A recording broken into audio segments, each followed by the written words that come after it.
स्वागत है आप लोगों का आपके अपने educational channel home science with Pooja में। आज इस वीडियो में हम बहुत ही इम्पॉर्टेंट टॉपिक विटामिन बी समूह के सारे विटामिन्स के बारे में चर्चा करेंगे। तो हम पहले भी विटामिन बी समूह के कुछ विटामिन्स के बारे में हम डिस्कस कर चुके हैं। आज इस विटामिन में हम विटामिन बी समूह के जितने भी विटामिन्स हैं जैसे कि B1, B2, B3, B4, 9, 7 ये जो विटामिन है इन सब के बारे में आज हम डिस्कस करेंगे। तो चलिए देख लेते हैं। फर्स्ट जो विटामिन है बी समूह का वो है विटामिन B1। विटामिन B1 जो है उसका रासायनिक नाम है थायमिन। थायमिन जो है इसका रासायनिक नाम है और ये हमें बेरी रोग से रक्षा करता है हमारी। तो जो विटामिन बी है B1 जो है उसका रासायनिक नाम थायमिन है और ये हमारी बेरी रोग से रक्षा करता है। तो इसको अगर ये हमारी रक्षा बेरी रोग से करता है तो इसे एंटी बेरी भी कहा जा सकता है। एंटी बेरी कहा जा सकता है। इसके अलावा इसके कई सारे नाम हैं और ये टर्म्स जो है ज़्यादातर नेट JRF वगैरह में पूछी जाती है। तो आप इसे अच्छे से देखिए। इसे एंटी बेरी रोग भी कहा जा सकता है विटामिन, और एन्यूराइन भी इसे कहा जाता है। इसके साथ ही हंगर विटामिन भी है ये, और तंत्रिका शोध रोधी भी विटामिन कहा जाता है। तो विटामिन B1 के कितने नाम हो गए? थायमिन पहला रासायनिक नाम है, दूसरा है एंटी बेरी। क्यों कह रहे हैं एंटी बेरी? क्योंकि ये हमारी बेरी रोग से रक्षा करता है। साथ ही एन्यूराइन भी कहा जाता है, हंगर विटामिन भी कहा जाता है और तंत्रिका शोध रोधी भी कहा जाता है। हंगर विटामिन इसलिए कहा जाता है क्योंकि ये हमारे भूख बढ़ाता है। विटामिन जो है इससे इसके जो स्रोत हम बाद में पढ़ेंगे कि किन किन स्रोतों से ये हमें प्राप्त होता है। तो वो जो फूड हैं उन्हें खाने से हमारी भूख बढ़ती है, इस वजह से इसे हंगर विटामिन भी कहा जाता है। बात कर लेते हैं बेरी रोग के बारे में जो कि बहुत ही इम्पॉर्टेंट है। विटामिन B1 जो है इससे हमारी रक्षा करता है। बेरी रोग जो है उसे भी 3 भागों में डिवाइड किया गया है इनके लक्षणों के आधार पर। पहला है ड्राई बेरी, सूखा बेरी रोग भी इसे कहा जाता है। ये 40 के पहले यानी वयस्क जो होते हैं उनमें देखा जाता है। इसमें क्या लक्षण होते हैं इस पर भी एक बार नज़र डाल लेते हैं। वयस्कों में होता है, पहली बात तो ये है 40 से पहले तो वयस्क होंगे और 40 के बाद वाले जो लोग हैं वो वृद्धावस्था के अंतर्गत आते हैं। ये वयस्कों में होगा। मांसपेशियों इससे ज़्यादातर जो है हमारी मांसपेशियां प्रभावित होती है। इस जो बेरी रोग है जो कि वयस्कों में देखा जाता है, सूखा बेरी या ड्राई बेरी जो है इसमें एकदम संवेदना शून्य हो जाती है। हमारे शरीर में किसी भी चीज़ का हमें एहसास नहीं होता है। नेक्स्ट है इसका लक्षण जो है ड्राई बेरी का पेरिफेरल न्यूराइटिस। ये एक तरह का रोग है और इसमें मांसपेशियों में सुई चुभने जैसी चुभन होती है। जैसे कि सुई चुभती है वैसा हमारे को मांसपेशियों में दर्द महसूस होता है। फिर से देख लीजिए, पेरिफेरल न्यूराइटिस किस वजह से होता है? विटामिन B1 यानी थायमिन की कमी के कारण। और इसमें होता क्या है, हमारी मांसपेशियों में सुई चुभने जैसा दर्द होता है। अगर आप एग्ज़ाम की दृष्टि से देखें तो ये बहुत ही इम्पॉर्टेंट है। क्वेश्चन ऐसा पूछा जा सकता है, हमारी मांसपेशियों में सुई चुभने जैसा दर्द किस बीमारी के कारण होता है? Peripheral neuritis. और ये भी पूछा जा सकता है पेरिफेरल न्यूराइटिस किस विटामिन की कमी के कारण होता है? Vitamin B1।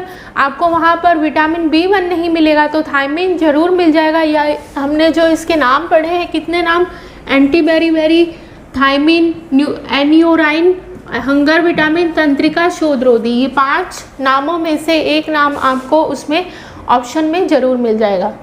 तो ये सारे टर्म्स हमें अच्छे से लर्न करने हैं।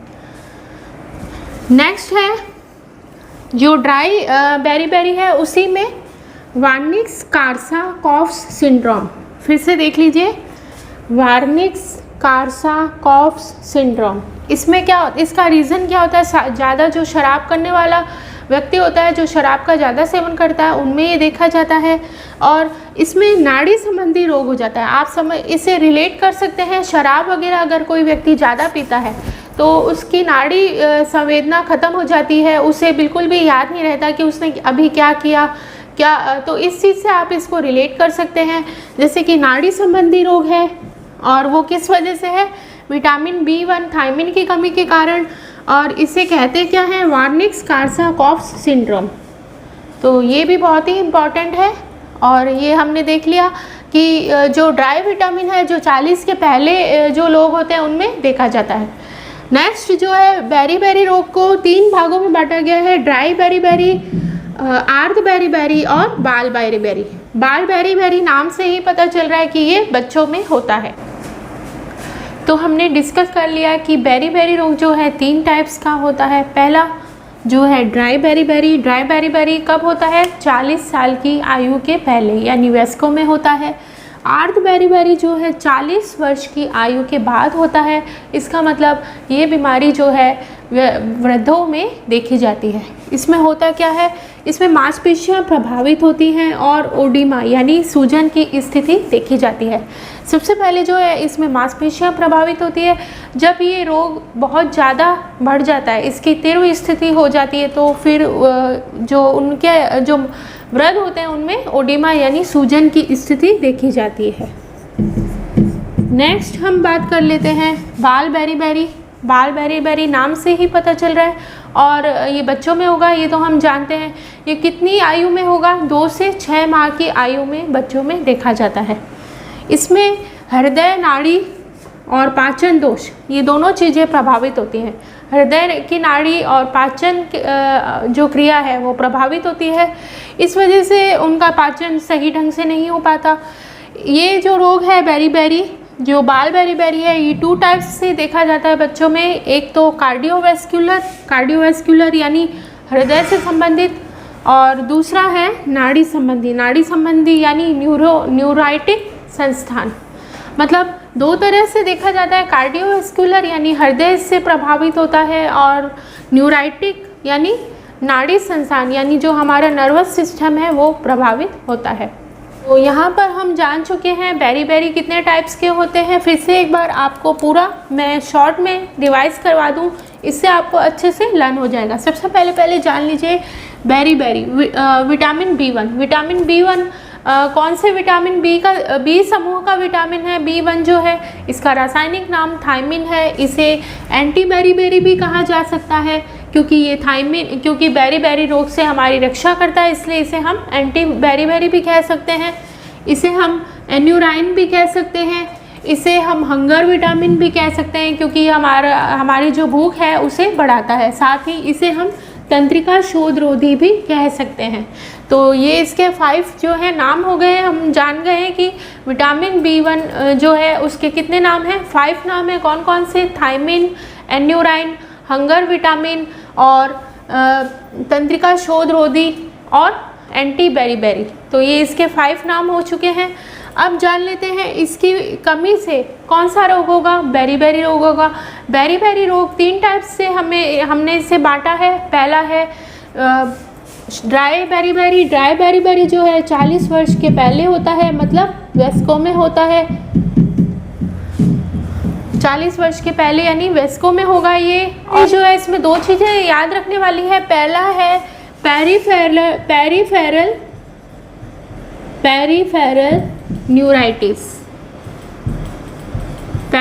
न्यूराइटिस में होता क्या है, मांसपेशियों में सुई के चुभने जैसी जलन होती है।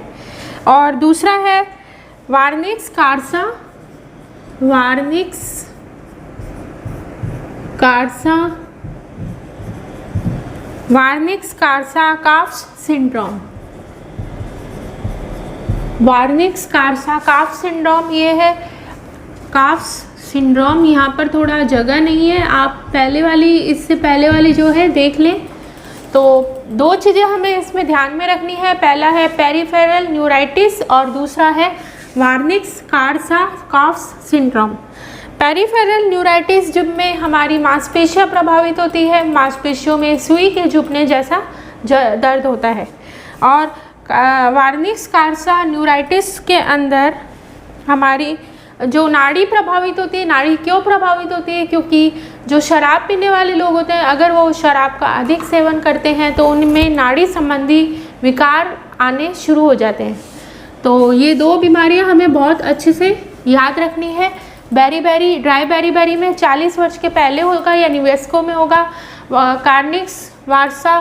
वार्निक्स कार्सा काफ सिंड्रोम इसमें होगा। नाड़ी संबंधी रोग देखा जाएगा, व्यक्ति भुलक्कड़ स्वभाव का हो जाएगा। पेरिफेरल न्यूराइटिस देखा जाएगा, इसमें पेरिफेरल न्यूराइटिक्स में मांसपेशियों में सुई चुभने जैसा दर्द होगा। नेक्स्ट हम बात करते हैं आर्क बेरी 40 के बाद यानी वृद्धों में होती है।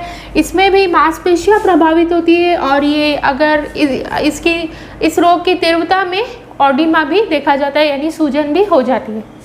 नेक्स्ट है बाल बेरी, ये 2 से 6 माह के बच्चों में होगा और ये हृदय और पाचन संबंधी इसमें विकार होंगे। ये 2 टाइप का होगा। पहला कार्डियोवैस्कुलर और दूसरा नर्वस सिस्टम। हमारा नर्वस सिस्टम प्रभावित होगा और हमारा हार्ट इसमें प्रभावित होगा। तो ये हम बेरी के बारे में अच्छे से जान चुके हैं। नेक्स्ट हम बात कर लेते हैं विटामिन B2 की। अब बात कर लेते हैं विटामिन B2 की। विटामिन B2 जो है उसका रासायनिक नाम है राइबोफ्लेविन और इसे वेक्टोक्रोम और विटामिन G भी कहा जाता है। पहले जो विटामिन B2 है उसका नाम जो है विटामिन G रखा गया था और इसके पीछे क्या रीज़न था वो भी मैं आपको आगे बताऊंगी।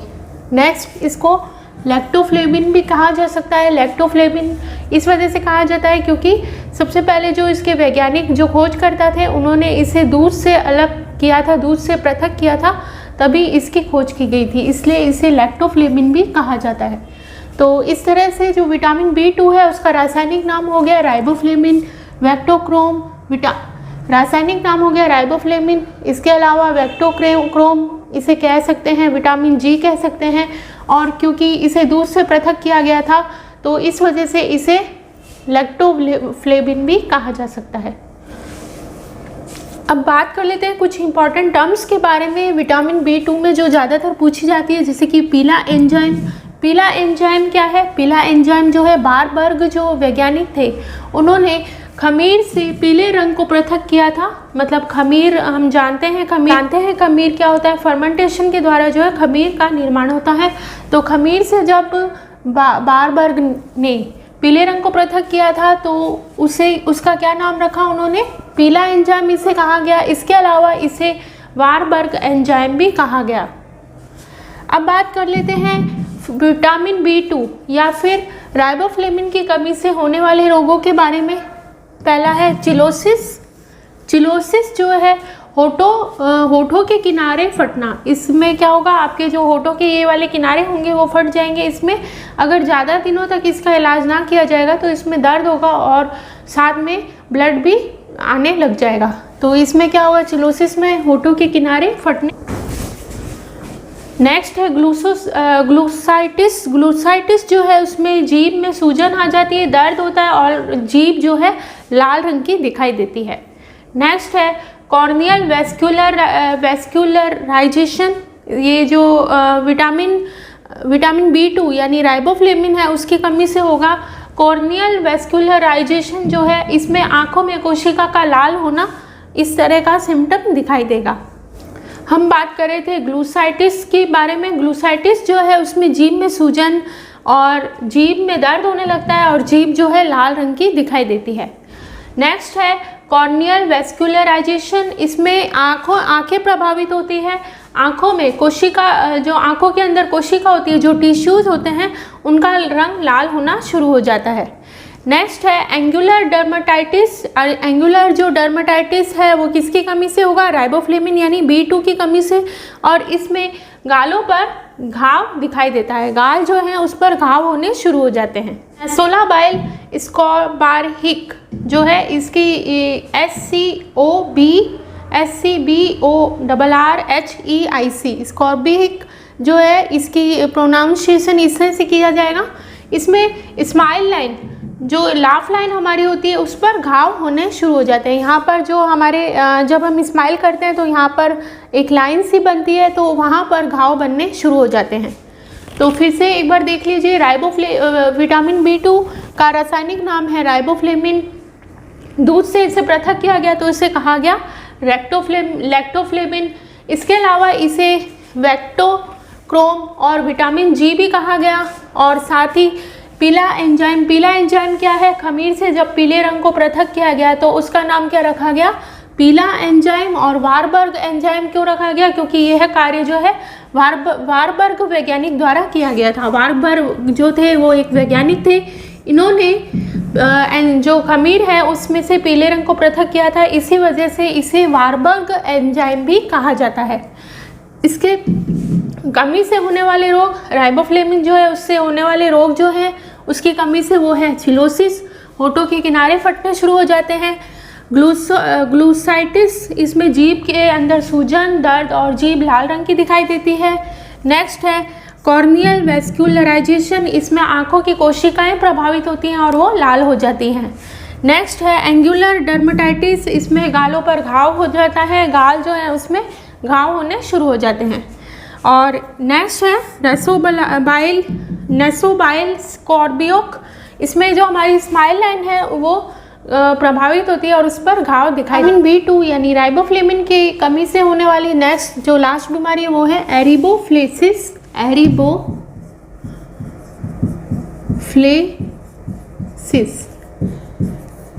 ये जो है लास्ट जो ज़्यादा जब तीव्र हो जाता है रोग तो इस तरह की सिम्टम्स दिखाई देते हैं। इसमें सभी तरह के सिम्टम्स मिक्स रूप से दिखाई देते हैं। नेक्स्ट हम बात कर लेते हैं इसकी खोज कब की गई थी। 1926 में गोल्डबर्ग के द्वारा की गई थी। उन्होंने एक एक्सपेरिमेंट किया था। उन्होंने भट्टी है उस पर खमीर को गर्म किया और गर्म करने से जो विटामिन B1 है यानी थायमिन जो है वो नष्ट हो गया और उसमें बचा क्या, विटामिन